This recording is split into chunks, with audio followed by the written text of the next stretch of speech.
Terima kasih masih bersama kami pemirsa. Hari kedua pencarian korban kapal KMP Tundujaya Pratama yang tenggelam di perairan Selat Bali, tim SAR Pos Jembrana melakukan penyisiran dengan memfokuskan ke arah selatan Pelabuhan Gilimanuk dengan radius 20 mil laut.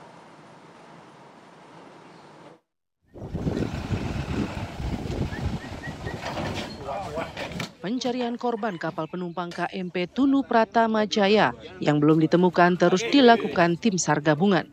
Tim SAR Pos Jembrana dan Pos Buleleng turut membantu pencarian sejak pagi hari.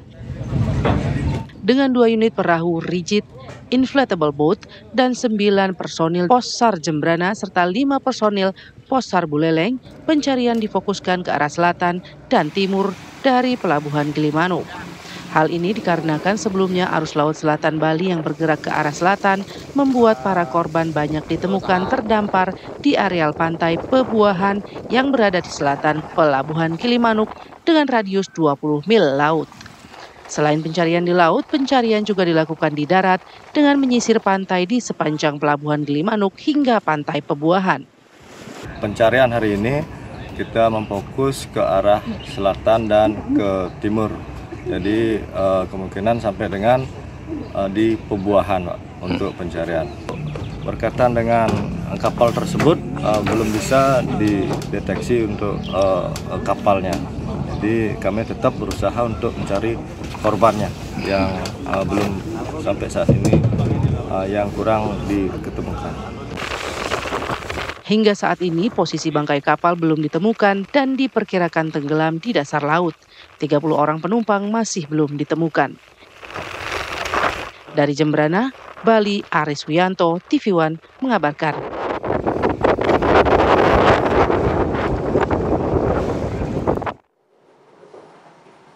Dan pemirsa, untuk mengetahui informasi terkini kami sudah terhubung dengan reporter TV One Farah Manhila yang langsung dari atas kapal Basarnas. Farah, silakan dengan laporan Anda.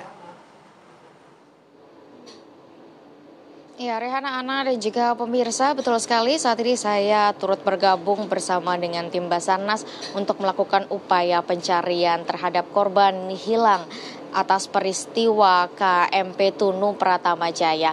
Dan di tempat saya berdiri, saya berada di kapal negara Primadi 349 yang sudah berangkat dari dermaga aspal Pelabuhan Tanjung Wangi sekitar pukul 8 lebih waktu Indonesia Barat. Dan untuk mengetahui bagaimana proses pencarian sejak pagi tadi sampai saat ini berlangsung, saya akan ajak Anda untuk bergabung dan berbincang bersama dengan Bapak Yudi Setiawan yang menjadi komando untuk pencarian di kapal hari ini.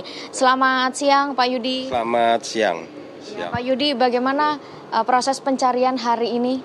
Proses pencarian pada hari ini kita disesuaikan dengan SARMAP yang telah dibikin dari OSC untuk penyisiran area yang kita lalui, terutama area yang di mana LKK sudah disebutkan koordinatnya.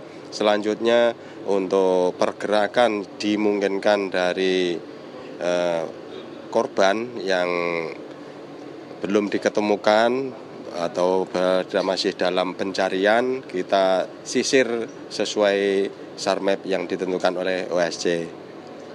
Area LKK atau lokasi kejadian kecelakaan yang Bapak sebutkan tadi, apakah kita sudah lewati dan sejauh mana pandangan mata dari titik tersebut dan di sekitarnya?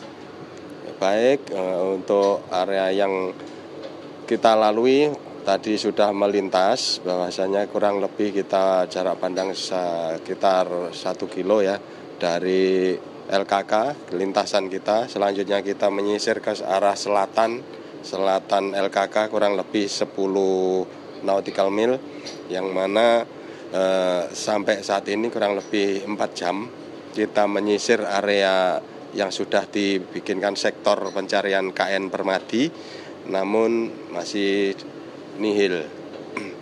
Berkaitan dengan cuaca hari ini, Pak, saya mengalami sendiri bagaimana gelombang yang terjadi sejak kita berangkat sampai saat ini juga sangat berubah dinamis begitu ya, Pak. Ya, ini apakah cukup menghalangi atau seperti apa dari upaya proses pencarian ini?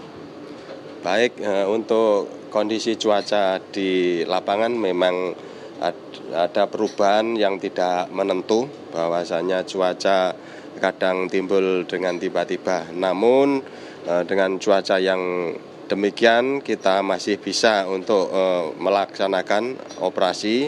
Dikira kita masih aman untuk alut maupun personel kita untuk melaksanakan operasi. Apakah ada koordinasi dengan alut-alut lainnya yang turut melakukan operasi pencarian SAR dan bagaimana upaya ini dilakukan, Pak? Baik, untuk jaring komunikasi dari seru-seru yang telah dibikin oleh tim pencarian pada hari ini, kita tetap komunikasi baik melalui HP, baik melalui channel radio, dan komunikasi tersebut menjadikan data bahwasanya apabila dari seru-seru menemukan data tersebut bisa saling terkonek ke seru-seru yang lain untuk dijadikan data. Apakah dari hasil koordinasi dan komunikasi selama ini sejak pagi tadi ada informasi yang menyatakan bahwa ada kapal-kapal atau alut-alut tertentu yang menemukan tanda-tanda adanya korban, Pak? Baik, untuk sampai saat ini dari komunikasi yang telah dilaksanakan belum ada tanda-tanda diketemukannya objek tersebut.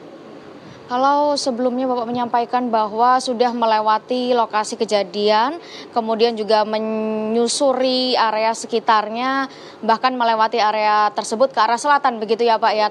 Namun tetap tidak ditemukan. Apa kemudian yang akan terjadi perkiraannya? Apakah para korban ini akan terbawa arus menuju selatan atau seperti apa, Pak? Baik, secara Sarmap kita mengikuti proses dari angin dan arus, bahwasanya dari prediksi tersebut yang dimungkinkan untuk area pencarian kita sesuaikan.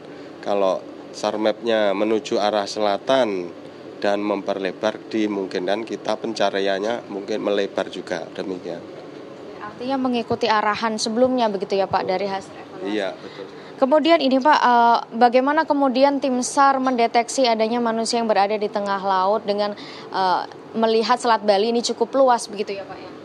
Baik, dengan adanya seru-seru yang sudah dibikin dengan sektor yang sudah ditentukan, untuk pencarian kita sudah ditentukan kurang lebih areanya tidak melebar seluas yang sebelumnya. Tidak ada seluruh selain personal sendiri yang sendirian istilahnya. Jadi kalau sudah dibikinkan area sektor tersebutlah yang akan disisir dengan lebih signifikan. Pak, terakhir mungkin pertanyaan, ketika kita kemudian menemukan korban selamat atau manusia yang berada di tengah laut, apa kemudian langkah yang dilakukan oleh tim SAR, bagaimana proses evakuasi yang dilakukan ini Pak? Baik, apabila secara visual kita melihat objek tersebut, setidaknya kita berputar kembali apabila kita dalam keadaan berjalan, berputar kembali menuju atau mendekati objek tersebut. Dan kita pastikan objek tersebut itu memang benar-benar target atau bukan. Jadi kalau memang benar-benar target, kita upayakan dengan tim untuk mengevakuasi. Hanya dengan menggunakan satu kapal ini, Pak? Betul. Nah, kalau sudah ada objek, kita komunikasi semuanya unsur dari seru. Demikian. Terima kasih banyak Pak Yudi atas informasinya. Pemirsa, demikian perbincangan saya dengan Pak Yudi berkaitan dengan proses pencarian hari ketiga korban atas peristiwa KMP Tunu Pratama Jaya yang sampai saat ini masih berlangsung. Tentunya kita semua berharap bahwa seluruh korban hilang ini bisa ditemukan hari ini dalam keadaan selamat. Demikian informasi dari wilayah Banyuwangi. Saya kembalikan ke Ana dan Rehana.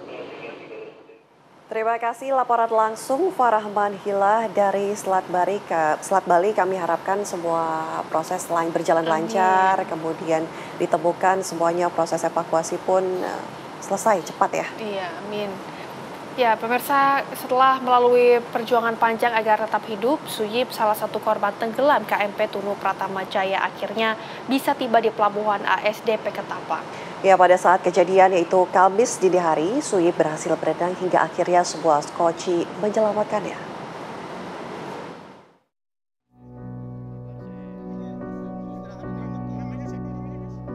Suyip, pria berusia 32 tahun asal Kecamatan Sempol, Kabupaten Jember, Jawa Timur, masih terpukul atas tragedi yang menimpanya. Suyip mengaku berhasil berenang hingga sebuah perahu skoci menyelamatkannya. Suyip mengaku tidak menggunakan pelampung saat KMP Tunu Pratama Jaya terbalik dan tenggelam di tengah Selat Bali. Masnya berenang di sana? Nggak tahu arah. Pokoknya berenang gitu aja ya. Terus yang menyelamatkan siapa, Mas? Ada apa itu? Perahu karet. Perahu karet. Nggak, terus yang nolongin ke daratan? Nggak ada. Tato langsung sampai ke pinggir? Sendiri? Ya banyak kan, perahu karetnya besar. Sampai nolong yang banyak orang. Sampai ada di dalam perahu karet ada 16 orang. Termasuk di dalamnya? Iya. Masnya pakai pelampung nggak, Mas? Mas, waktu itu kapal tenggelam atau terbalik? Terbalik langsung. Kapalnya terbalik, ke kiri ke kanan? Langsung ke kiri. Air naik itu cepet apa perlahan-lahan gitu, Mas? Sementara itu, sejumlah keluarga yang menunggu di ASDP Ketapang tampak pingsan setelah menangis histeris. Mereka masih menunggu kedatangan 6 jenazah yang rencananya tiba malam ini di Pelabuhan Ketapang. Dari Banyuwangi, Jawa Timur, Happy Oktavia, TV One mengabarkan.